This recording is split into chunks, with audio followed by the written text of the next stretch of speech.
Thank you for having me. I'm really excited.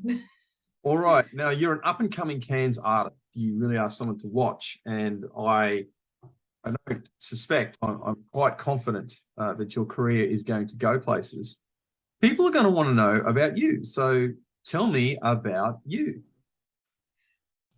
I'll try to put it as short and concise because I've been doing this. I started off, I'm originally from Papua New Guinea, moved to Cairns in 2011, obviously for education and initially came in to do IT and did a certificate in networking and kind of changed course. But I've been involved in music for best part of my life. Grew up singing in the church, family of 8 kids. So we had a whole choir, also a netball team.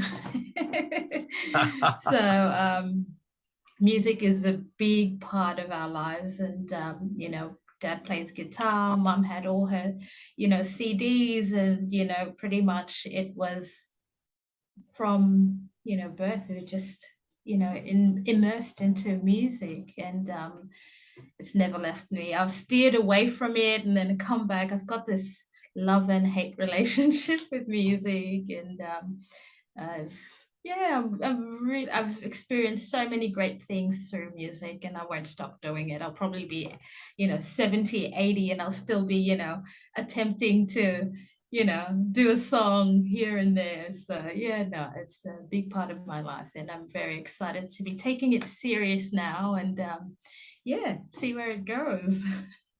What part of Papua New Guinea are you from?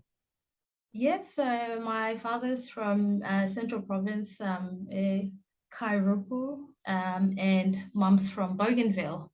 So yeah, we grew up. I was born in Bougainville, but after the war, or when the war began, we transferred over to Port Moresby, and I pretty much was born, raised in Port Moresby, and decided to venture out of Port Moresby, and Cairns is the place I settled. The first place I saw your talent and that drew me to you and wanting to interview you was at the All of Us festival, and I'm going to play some of the footage of that actually when we do that. But that was an incredible performance. Why? And we really thank you for getting involved in the All of Us festival, and you're going to do it again this year. So how come you did that free gig when most of your gigs nowadays are kind of like paid? Why did you grace us with your presence? Why not? Music is to be shared, and I have struggled with mental health throughout my life, and as soon as I seen, I think it was you that put up a post on Facebook, and I thought, it's not about the money for me. It's about sharing my music and sharing this singing and touching people, doing that. And that's why, I couldn't help it. I was like, put my hand up, and I'll keep doing it. I'll keep doing it. Just love to support fantastic causes such as the All of Us Festival, and especially, identifying all the struggles that we have, especially in mental health. It's a real big problem in our world today, which needs to be addressed, and it needs to be normalized, because I know there's a big stigma around, as soon as someone says, oh, I'm not doing well on mental health, and a lot of people shy away from it. And I think throughout my life as well, I've experienced that, so it's something very close to my heart. And I'd always love to support anyone, and organizations such as the Dr. Cove Foundation that talk about these things, and out there actively supporting people who are not who are doing it tough and not doing well. So yeah, definitely. And big number butter decano for you there. Thank you. But look, and you don't have to if you don't want to, because I can get out any parts of this interview that you're not 100% happy with. Like, and it's a very vulnerable thing. Like, would you, you know, what, are you willing to share your experiences or not really? Yeah, well, I have struggled in the past because of the stigma that comes with it. And when I've shared, a particular experience of mine, and I've always been met with, are you sure? Are you sure that's happened to you? And I'm like, yeah, it is. And when you go and you ask people for help, and you talk to people, and it just, people don't take it seriously. And I guess that's where, you normalize reaching out to the right people for help. And I was very blessed to, in 2020, I think I was going through so much. And, went to my GP and I said, listen, I'm not doing well.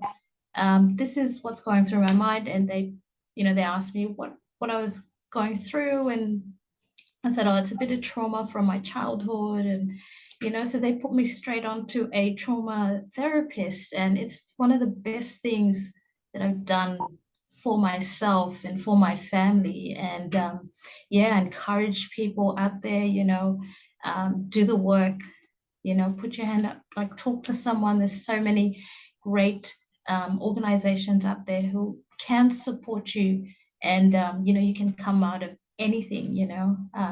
So yeah, no, I did experience a bit of trauma as a young girl in Papua New Guinea, and it's taken me years to kind of come to terms with it. And I guess the beautiful thing about music is that music is such a, like, an outlet for me. And a lot of my experiences I put through song.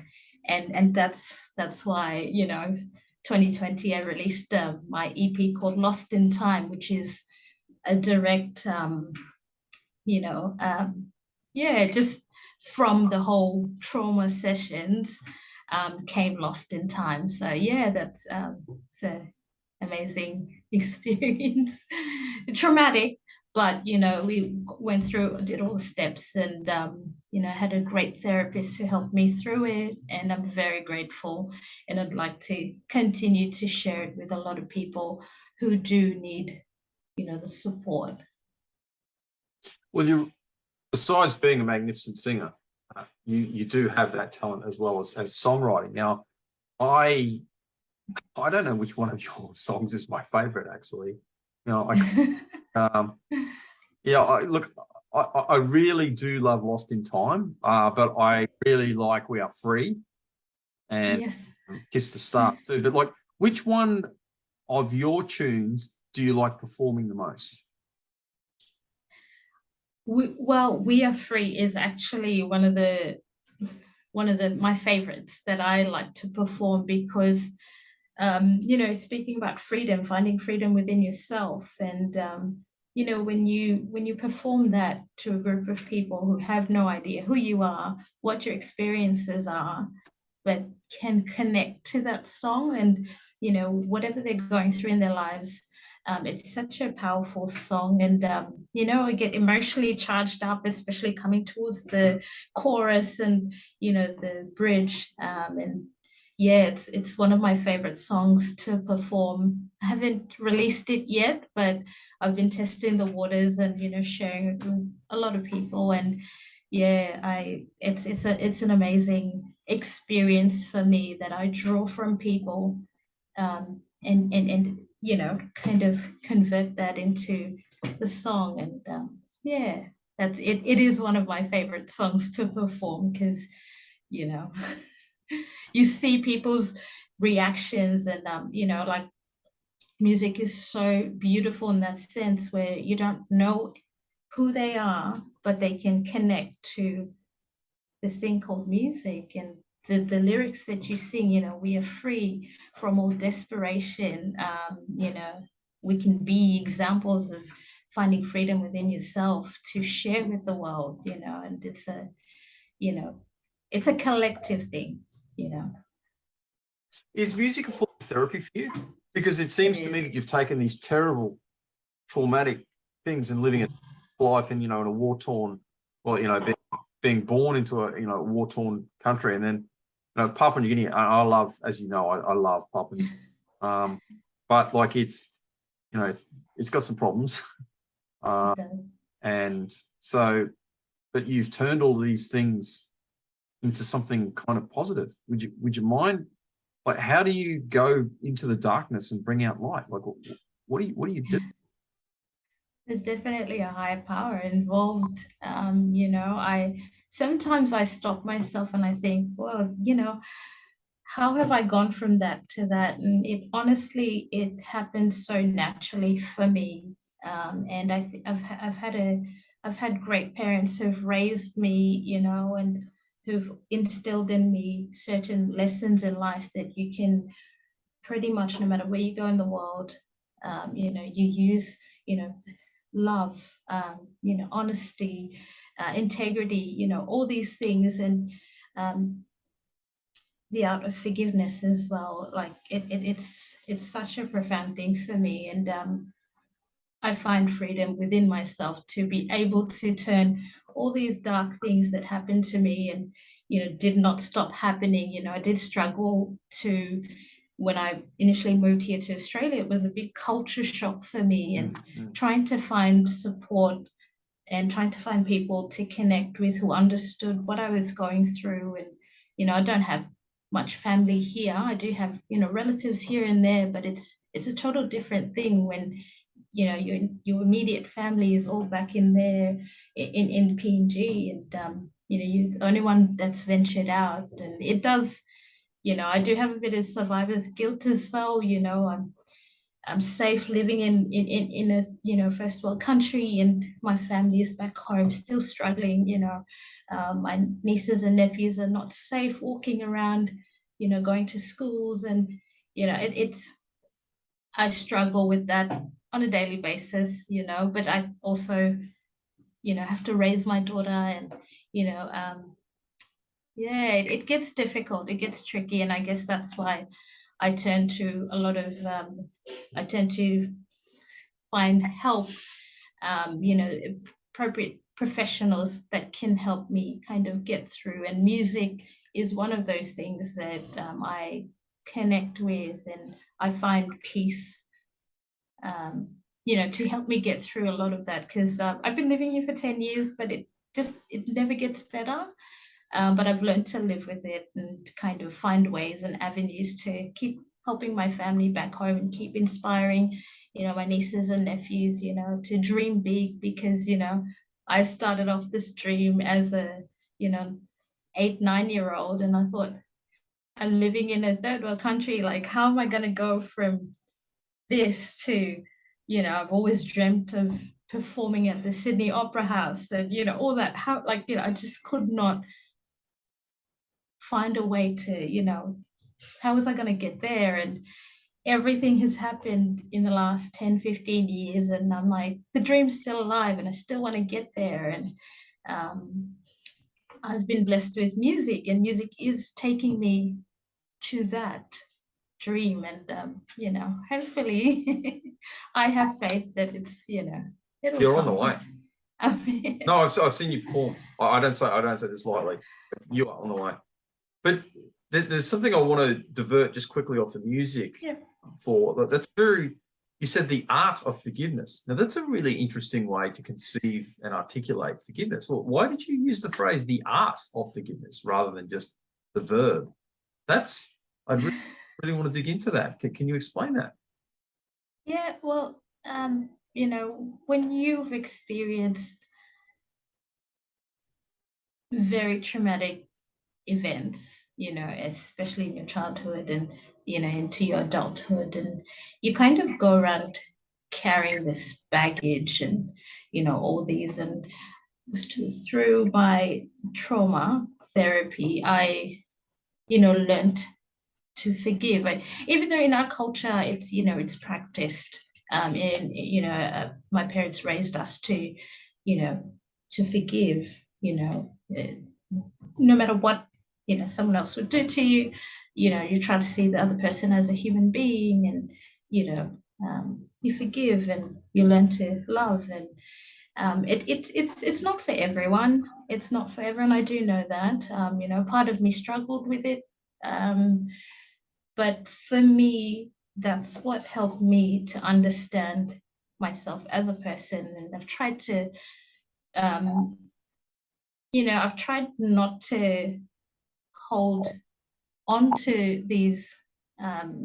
It's really hard to explain because it comes with a lot of work, like internal work, and through forgiveness of, you know, perpetrators of whatever's happened to me. And I'm not going to, you know, go into that, but I've found my freedom and peace within myself. And I think because of that, I've been able to, you know, I've been able to move past that. And it's again, it's not for everyone. I do understand not many people can be able to do that, but if you can, you know, it's one of the most it's yeah.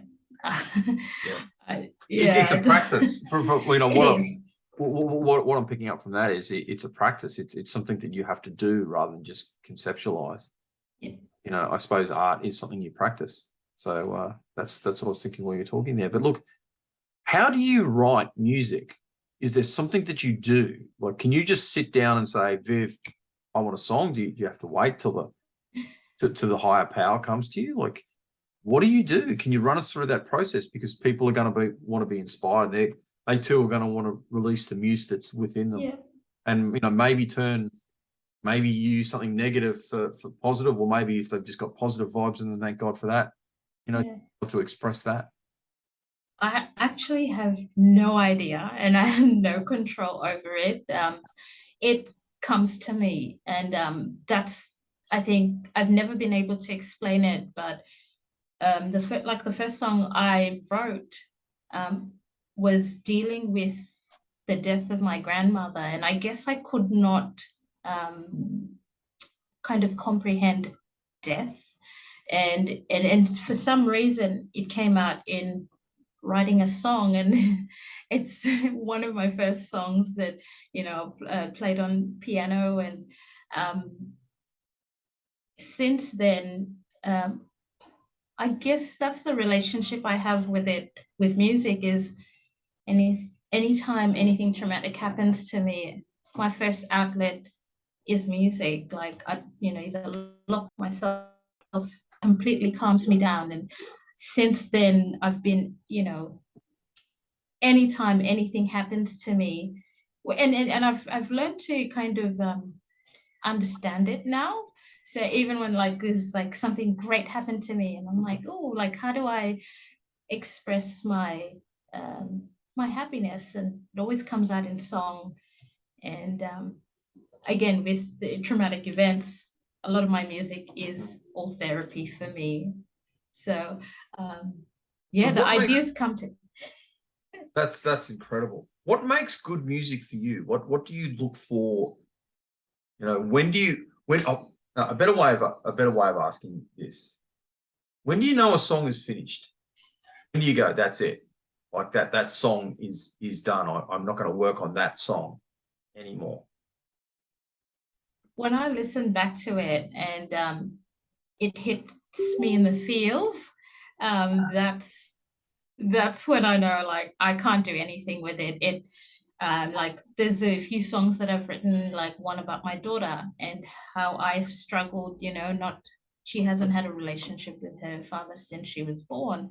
And one of the songs that I wrote for her, I never got to finish. I wrote the first verse and the chorus when she was about one, you know, and then didn't touch it, and it, you know, didn't go anywhere until I think she was about 10, 11, when she was reaching out, you know, trying to know more about him, and then all the feelings that came with it. And I sat down and just started writing, and then the song was done. Like I just couldn't do anything to it. But it was like 10 years in between had passed. So yeah, I know within myself, you know, it hits me in the guts, and I'm like, okay, that song's done now.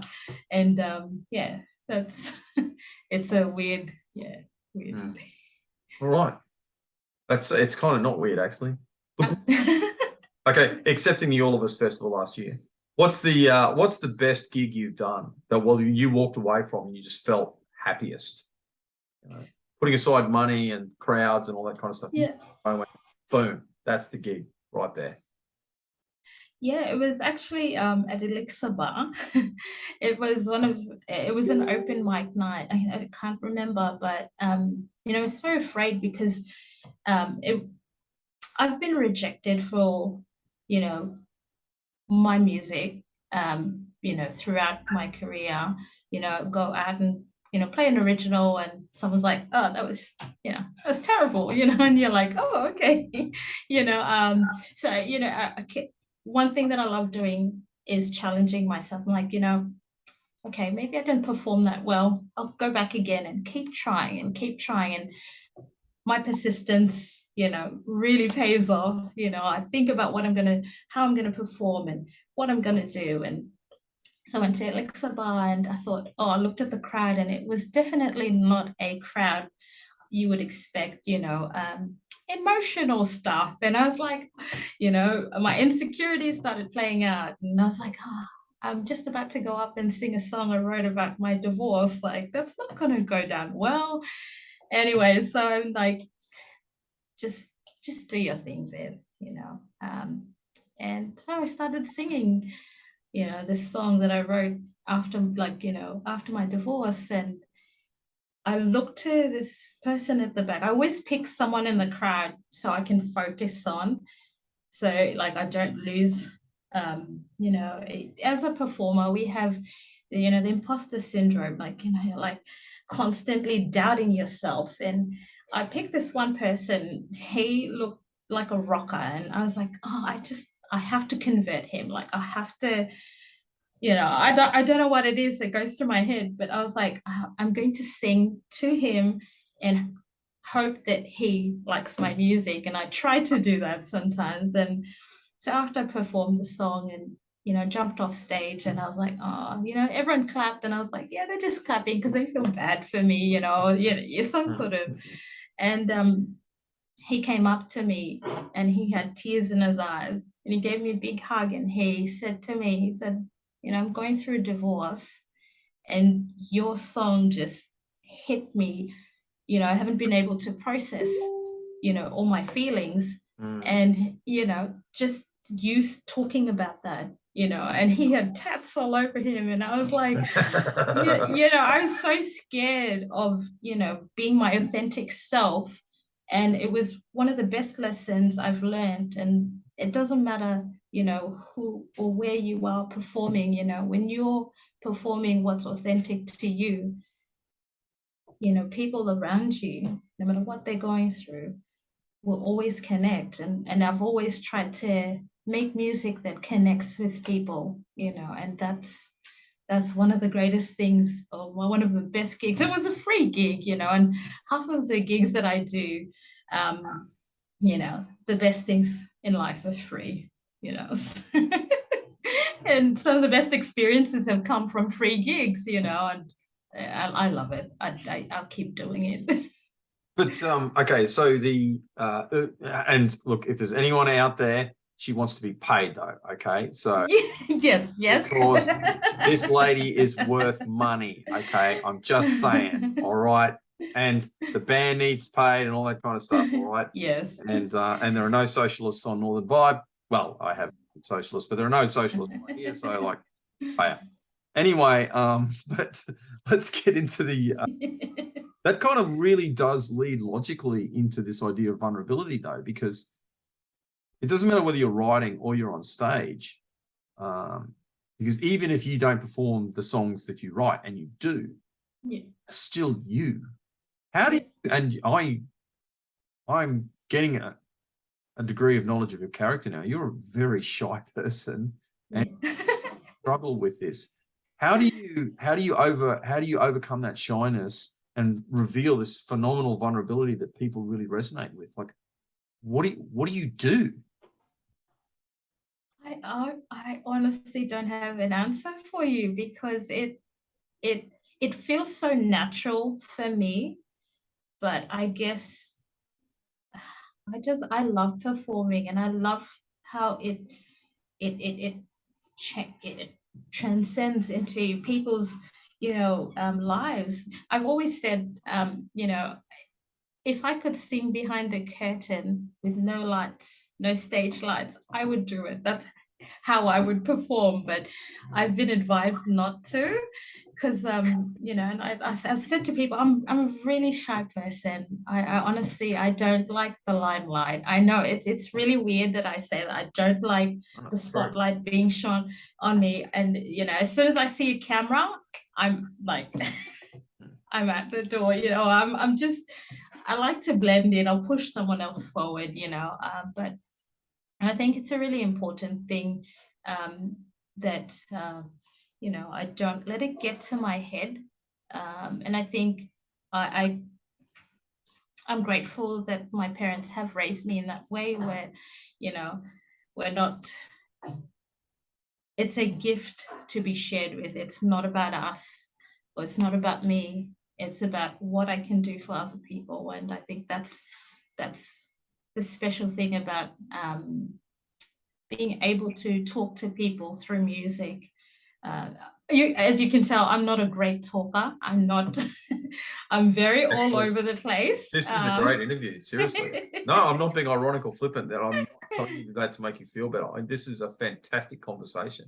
And I know the viewers, when they come, will love this because we're seeing you. I'm pretty excited. Over the next couple of months, I'll be releasing a couple of singles that I've written with the band. So yeah, that's a different take on.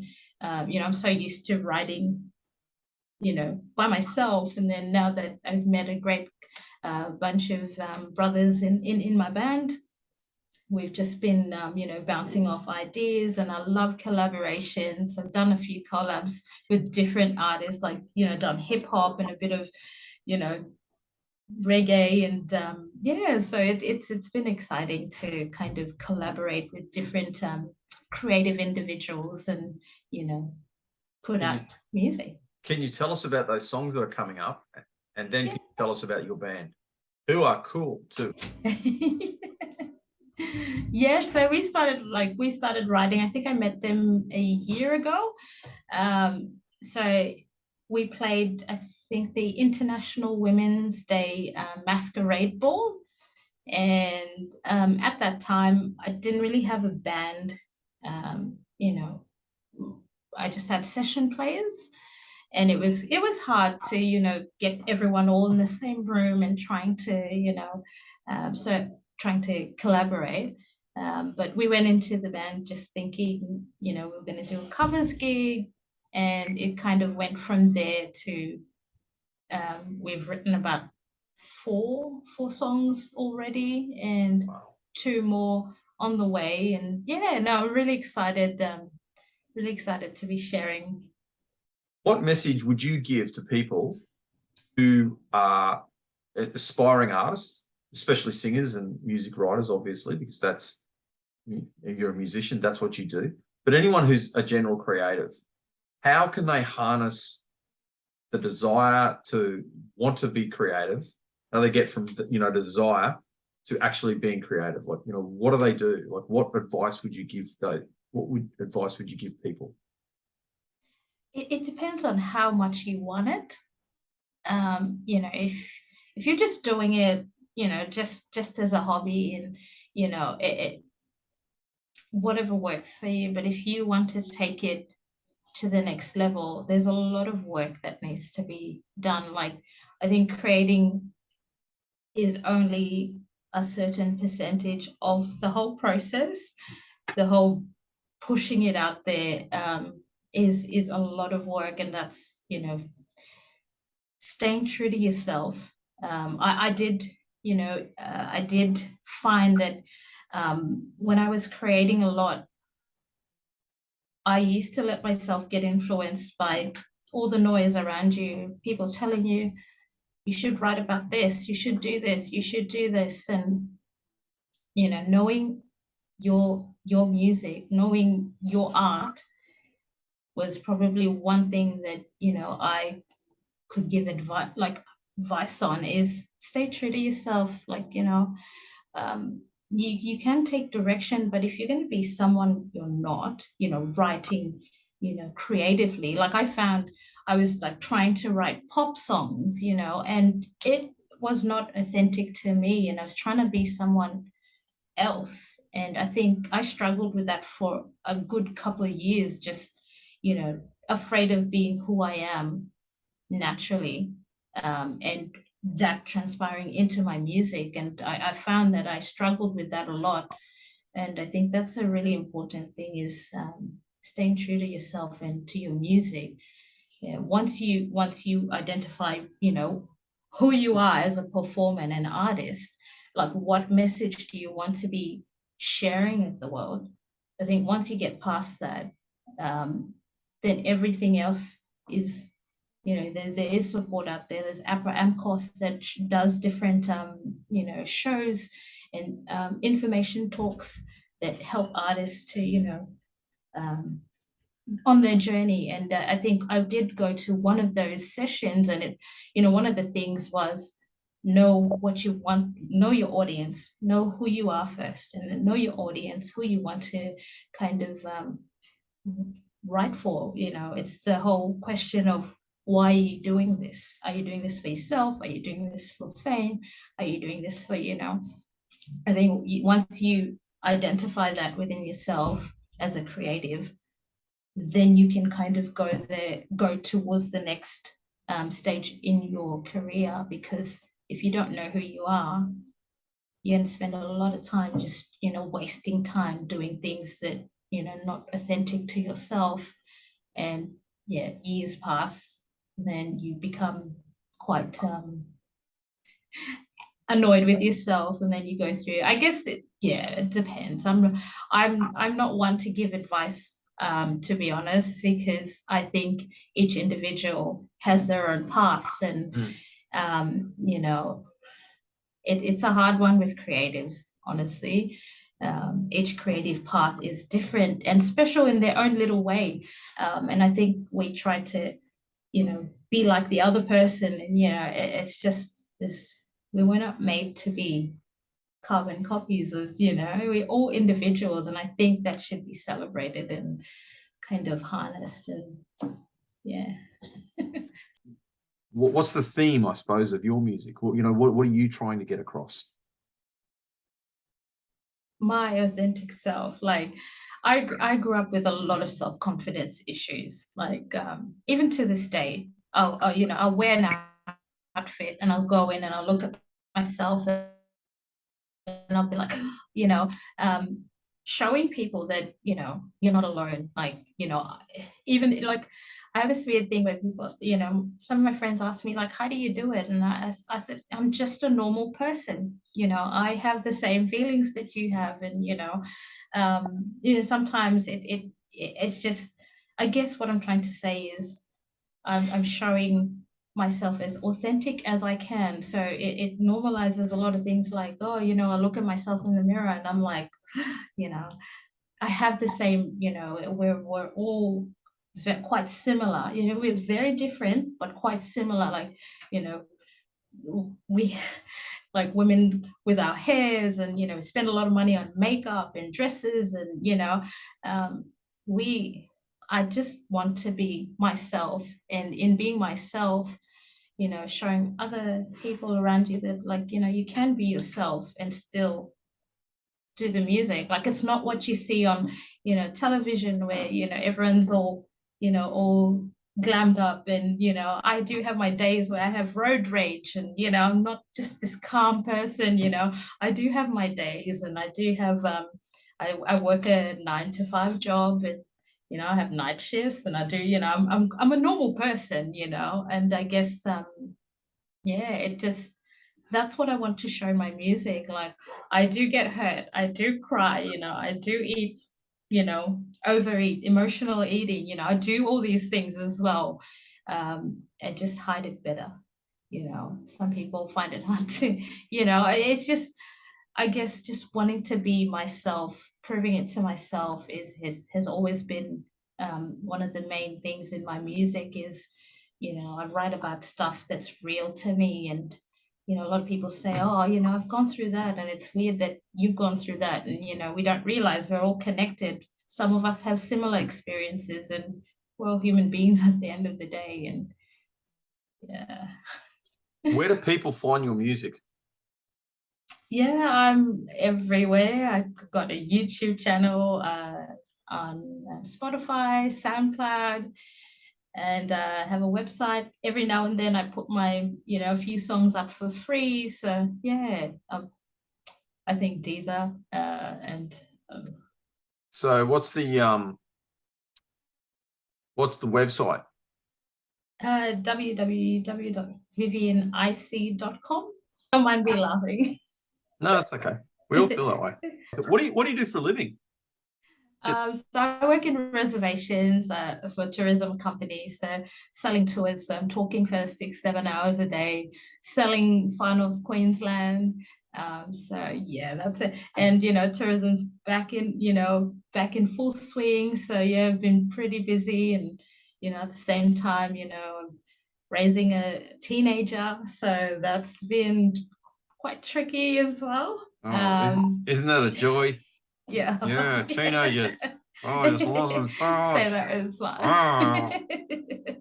So yeah, she's just started high school, so we're going through that transition, and at the same time juggling, work and gigs and family life. I'm full-time mom. I don't have much family support here, so it's just tag team with my partner back and forth, work, one's picking her up, so the daily grind. Very appreciative of people such as yourself, and who continue to support artists and creatives. The world is a better place with a lot of the creatives.